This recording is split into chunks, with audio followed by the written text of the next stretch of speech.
بسم اللہ الرحمن الرحیم۔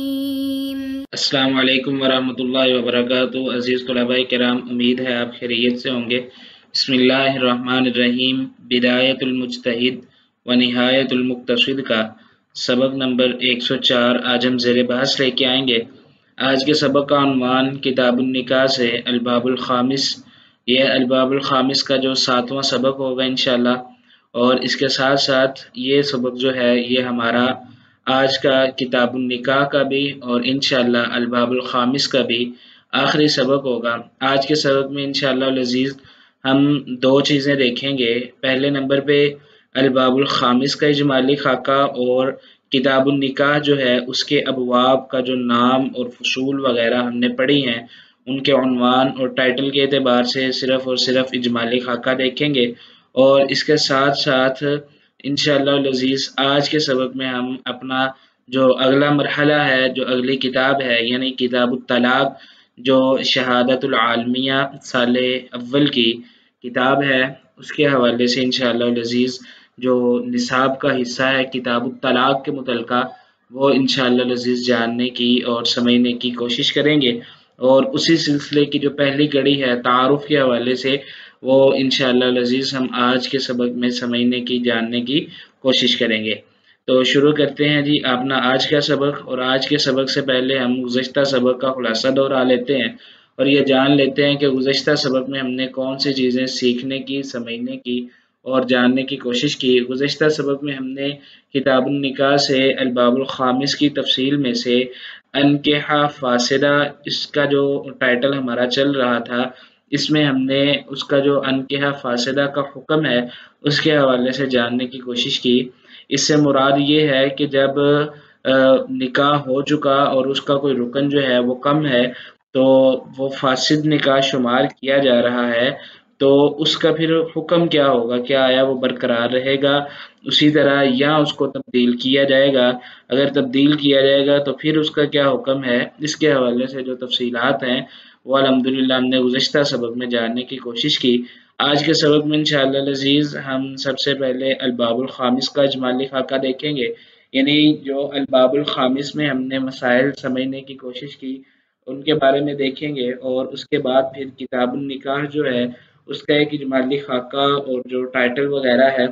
وہ جاننے کی کوشش کریں گے، اور تیسرے نمبر پہ انشاءاللہ العزیز ہمارا جو آئندہ سبق ہے کتاب الطلاق کے حوالے سے وہ انشاءاللہ العزیز ہم اس کا بھی جو تعارف ہے، ابتدائی عنوان وغیرہ ہے وہ جاننے کی کوشش کریں گے۔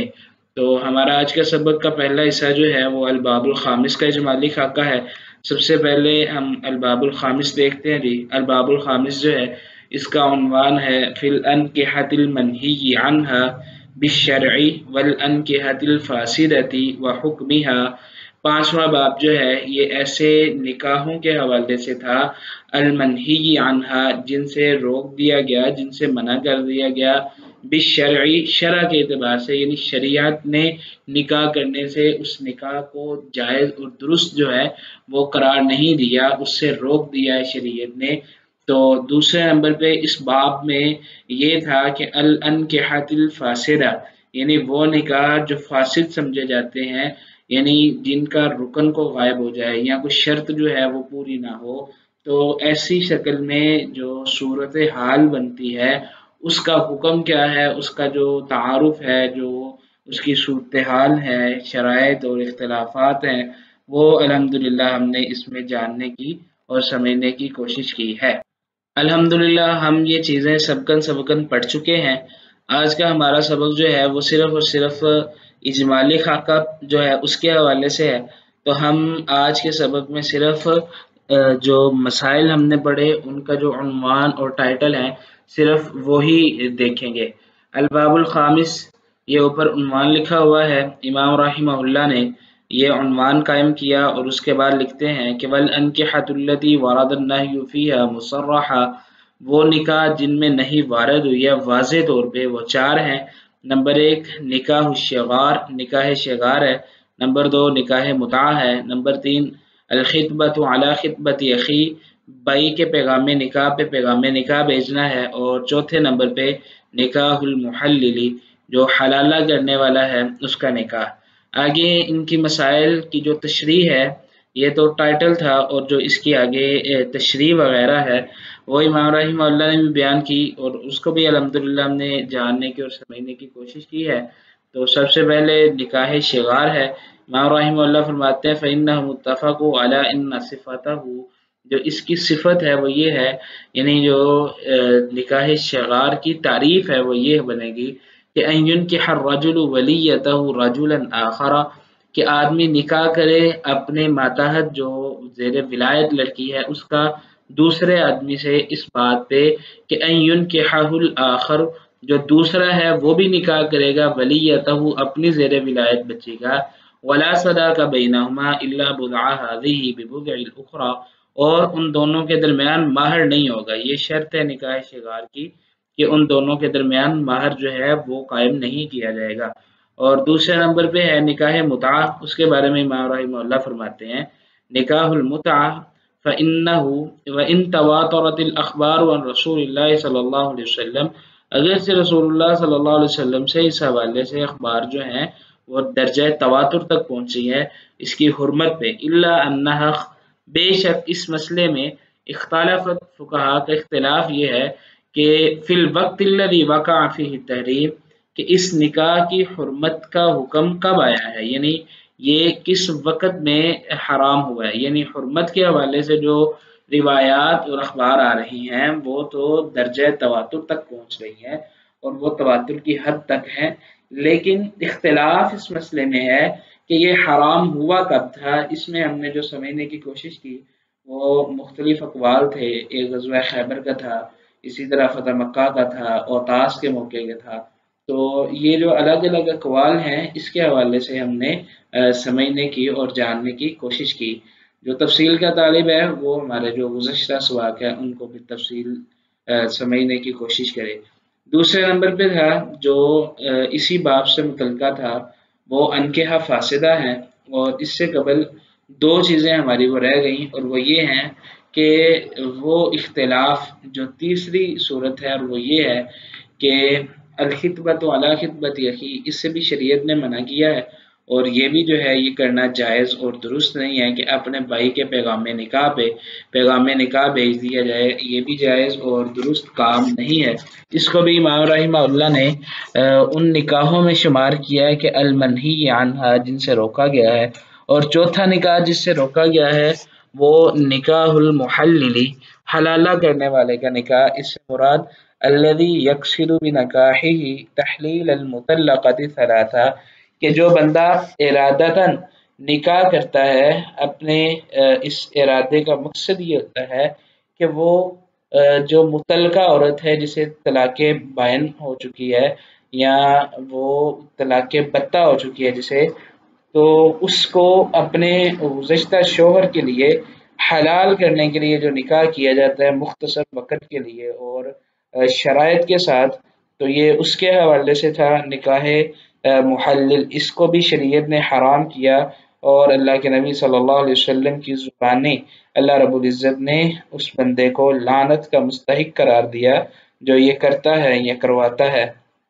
اس کے بعد جو ہمارا دوسرا موضوع تھا اس باب کا وہ یہ تھا کہ انکحہ فاسدہ، جس کی یہ اوپر ہیڈنگ اور ٹائٹل بھی لکھا گیا۔ تو اما الانکحہ الفاسدہ بمفہوم الشرعی، شرع کے اعتبار سے جو مفہوم بنتا ہے وہ یہ ہے کہ یا تو یہ فاسد ہوگا باسقاط شرط من شروط صحت نکاح، کہ صحت نکاح کی شروط میں سے کوئی شرط جو ہے وہ ساقط ہو جائے، او لتغییر حکم واجب بالشرع من احکامہ، یا جو شرع نے احکام واجب کیے ہیں ان میں سے کوئی واجب کو چھوڑ دیا جائے، یا کوئی ایسی زیادتی یا کوئی ایسی شرط عائد کر دی جائے کہ تعود الی ابطال شرط من شروط الصحت، جو شروط صحت کی جو شرائط ہیں ان میں سے کسی کو باطل کرنے والی ہو، تو پھر یہ نکاح جو ہے وہ باطل ہو جائے گا۔ یہ تو تعارف تھا انکحہ فاسدہ کا، اور آگے تھا کہ حکم الانکحہ الفاسدہ، تو اس کے حوالے سے بھی الحمدللہ ہم تفصیل پڑھ چکے ہیں۔ جو تفصیل کا طالب ہے وہ گزشتہ سبق کو ہی بغور سمجھنے کی کوشش کرے۔ تو یہ تھا ہمارے الباب الخامس کا ایک اجمالی خاکہ۔ آگے ہم جو دیکھیں گے آج کے سبق میں وہ ہے کتاب النکاح کا اجمالی خاکہ۔ عزیز طلباء کرام، الحمدللہ ہم نے یہ سبق اور ابتدا سے شروع کیے، اور ہم ابتدا سے ہی اپنی ہمت، طاقت اور بساط کے مطابق اللہ کے فضل اور اس کی رحمت کے ساتھ اس کو سمجھنے کی اور سیکھنے کی کوشش کر رہے تھے۔ تو اب تک الحمدللہ ہماری یہ کتاب مکمل ہو چکی ہے۔ تو مکمل ہونے کے بعد اس کا اصل حق تو یہ ہے کہ آپ طلباء جو ہیں اس کو اپنے ہاں نقشے کی شکل میں، نقشوں کے ساتھ، یعنی کتاب النکاح ٹائٹل ہے، کتاب النکاح میں 5 ابواب ہیں، پہلے باب میں یہ چیزیں ہوں گی، اور اس کا آگے پھر نقشہ بنا لیں کہ الباب الاول، باب الاول میں یہ 4 فصول ہیں، ہر فصل میں یہ مواضع ہیں، ان مواضع میں یہ مسائل آئیں گے۔ اس اعتبار سے اگر آپ سمجھیں تو یہ تو بہت اچھی بات ہے، آپ کی پیپر کے لیے بھی بڑی بہترین تیاری ممکن ہے اس انداز سے۔ تو بہرکیف ہماری کوشش ہے، اور اسی کوشش کا ایک کڑی اور ایک سلسلہ یہ ہے کہ اس کتاب کا جو ہم نے پڑھی ہے ایک اجمالی خاکہ آپ کے سامنے پیش کیا جائے، اور وہ یہ ہے کہ امام رحمہ اللہ فرماتے ہیں کہ وَأُصُولُ هَذَا الْكِتَابِ تَنْحَصِرُ فِي 5 أَبْوَابٍ، یہ جو کتاب ہے یہ 5 ابواب میں اس کو تقسیم کیا جائے گا۔ الباب الاول جو ہے وہ فی مقدمات النکاح، نکاح کے مقدمات کے حوالے سے تھا۔ اس میں آگے امام رحمہ اللہ نے 4 مسائل ذکر کیے تھے، وہ تھا ایک نکاح کا حکم، اسی طرح پھر نکاح کا خطبہ جو ہے یا خطبہ جو ہے، ان دونوں کے بارے میں جو اصولی بحث تھی وہ الحمدللہ ہم کر چکے ہیں، لغوی بھی اور اصولی بھی۔ اور اسی طرح وفی الخطبۃ علی الخطبہ، پیغام نکاح پہ پیغام نکاح، اور جس سے نکاح کرنے کا ارادہ ہے اس کی طرف دیکھنے کے حوالے سے، یہ مقدمات نکاح تھے۔ دوسرے نمبر پہ تھا الباب الثانی فی موجبات صحت النکاح، صحت نکاح کو جو واجب کرنے والی چیزیں ہیں وہ تھی، اور اس باب میں امام رحمہ اللہ نے 3 ارکان جو ہیں وہ ذکر کیے۔ الرکن الاول فی معرفت کیفیت هذا العقد، کہ اس کی کیفیت کیا ہوگی۔ اس میں آگے امام رحمہ اللہ نے پھر آگے مواضع ذکر کیے، اس میں الاذن المنعقد، اور اسی طرح ومن المعتبر رضاہ فی لزوم هذا العقد، اور اسی طرح آگے جو تیسرا اس کا مسئلہ تھا وہ یہ تھا کہ حل یجوز عقدہ علی الخیار ام لا یجوز، اور چوتھے نمبر پہ اس میں جو چوتھا مواضع تھا وہ یہ تھا کیا آیا اس میں لیٹ کرنا، وحل ان طراق القبول من احد المتعاقدین، تو اس کے حوالے سے تھا۔ اور جو الرکن الثانی ہے وہ امام رحمہ اللہ نے نقل فرمایا فی معرفت محل هذا العقد، اور تیسرے نمبر پہ تھا فی معرفت شروط هذا العقد۔ عزیز طلباء کرام، پڑھتے وقت بھی ہم نے اس کو سمجھنے کی اور جاننے کی کوشش کی کہ الثالث جو ابتدا میں لکھا گیا اصل میں یہ الرکن الثانی ہے، اور جو الثانی ہے وہ اصل میں الثالث ہے۔ تو الرکن الثالث فی معرفت شروط هذا العقد، اس میں امام رحمہ اللہ نے اس عقد کی جو شرائط ہے اس کو ذکر کیا، اور اس میں 3 فصول کو ذکر کیا۔ فصل اول جو ہے اولیاء کے حوالے سے ہے، اولیاء میں پھر آگے جو مسائل ہیں متعلقہ وہ بھی سارے الحمدللہ ہم نے سمجھنے کی کوشش کی۔ دوسرے نمبر پہ جو دوسری فصل ہے الفصل الثانی، وہ فی الشہود، گواہوں کے حوالے سے۔ الثالث فی الصداق، مہر کے حوالے سے۔ پھر مہر کے جو متعلقہ مسائل اور امور ہیں ان کے حوالے سے بھی الحمدللہ ہم نے بالتفصیل اپنی ہمت اور بساط کے مطابق جاننے کی کوشش کی، اور یہ ہماری ہمت بھی تب ہی ہے جب اللہ کا فضل ہو، اللہ کی رحمت ہو، ہم بذات خود کچھ بھی نہیں ہے۔ اگر ہماری اس محنت اور تگود اور کاوش میں کوئی بہتری ہے اور اچھائی ہے تو وہ یقیناً اللہ کی طرف سے ہے، اور جتنی کمی کوتاہی ہے، جو ہم سے غلطیاں سرزد ہوئی یا کوئی بھی کمی کوتاہی ہے، تو وہ لازمی بات ہے کہ وہ ہماری طرف سے ہے، اللہ ہمیں معاف فرمائے۔ بہرکیف جو ہم بات کر رہے ہیں وہ یہ ہے کہ الرکن الثالث جو ہے وہ